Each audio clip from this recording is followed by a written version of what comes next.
In this episode, let's take a look at the audio features on the Panasonic GH5S.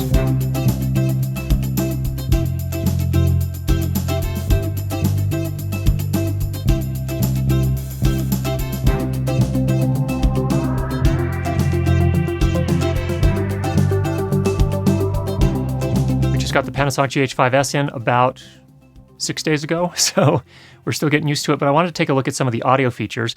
Now, first of all, the XLR1 XLR adapter, which also works with the GH5, also, of course, works with the GH5S. You can see the review of that up here in the corner. Also, this is not a full camera review, so I'm just really looking at the audio features as I'm an audio enthusiast, so let's jump in and take a look. First of all, on the Panasonic GH5S, the sync port on the front, which is normally used for syncing with flash when you're doing photography, can also double as a timecode input. Now, if you're not familiar with timecode and how that works, go ahead and check this video up here. We do a full demo of how it works. In the case of the GH5S, you get this adapter cable which comes with the camera.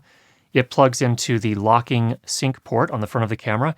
On the other end, there is a BNC connector. You connect that BNC connector to another source of timecode, whether that be a camera or a timecode generator, and that feeds the timecode into the Panasonic GH5S and allows you to sync the GH5 to that other timecode source. This will simplify syncing in post of your audio back to your video clips or your video from the GH5S to the other cameras as well. Now, a couple of notes about how this works.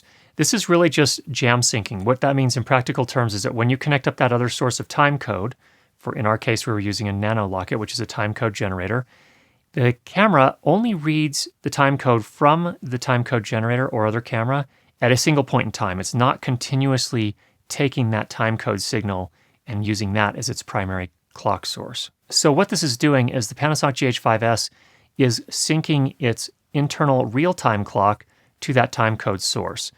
The problem with a real-time clock is that they aren't quite as accurate as timecode generators, and therefore they will slip out of sync over time. So the question is how long does the GH5S stay in sync? Well, I found after about 40 minutes, it had slipped out of sync by about 3/4 of a frame. So what this means in practical terms is if you are going to use an external timecode source, like a timecode generator or another camera, you will have to jam sync again every 30 minutes or so.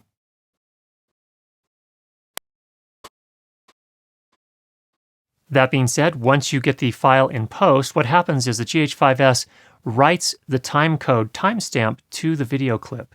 And that means that once you bring it into Final Cut, Premiere, DaVinci Resolve, whatever your editor of choice is, and then you sync it up to your audio clip, it will sync very simply and easily. And in addition to that, the camera still records sound. So you still have your backup microphones on the camera or perhaps a Rode VideoMic Pro or whatever it is you use. That will still get recorded to the camera as well. So overall, it's a nice feature. It would be really nice if there was some sort of way to continuously read from the external timecode source so you didn't have to resync every 30 minutes or so.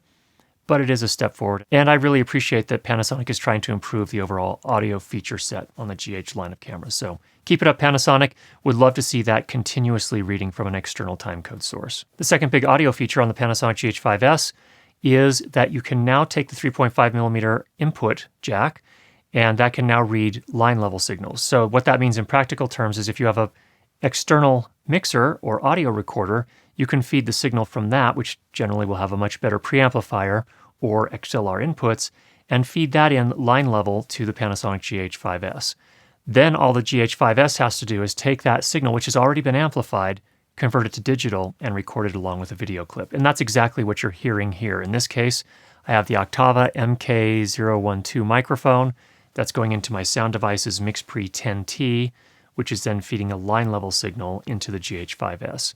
And it sounds quite good from my listening so far, so it really is a nice feature. The microphone input also provides plug-in power to the microphone. So a lot of microphones need power, and often that's fed by the camera. However, in the case of the GH5S, you now have the ability to turn that power off for microphones that already supply their own power. So the Rode VideoMic Pro, for example, is a perfect example. It supplies its own power. It doesn't need it from the camera. So what this does in practical terms is just save your battery life on your camera, which is a really nice feature as well. Now, as I said, this is not a GH5S camera review.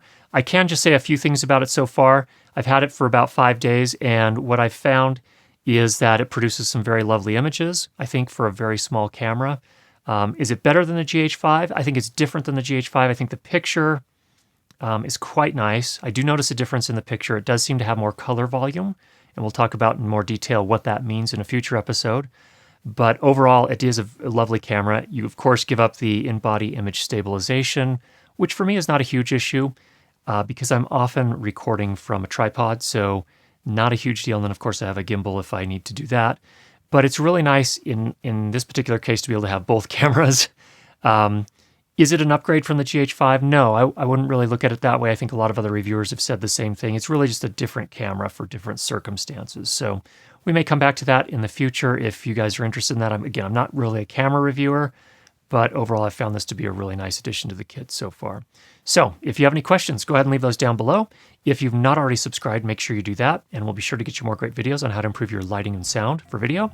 And if you'd like to be notified each time a new video becomes available, go ahead and click the bell icon. We'll talk to you again soon.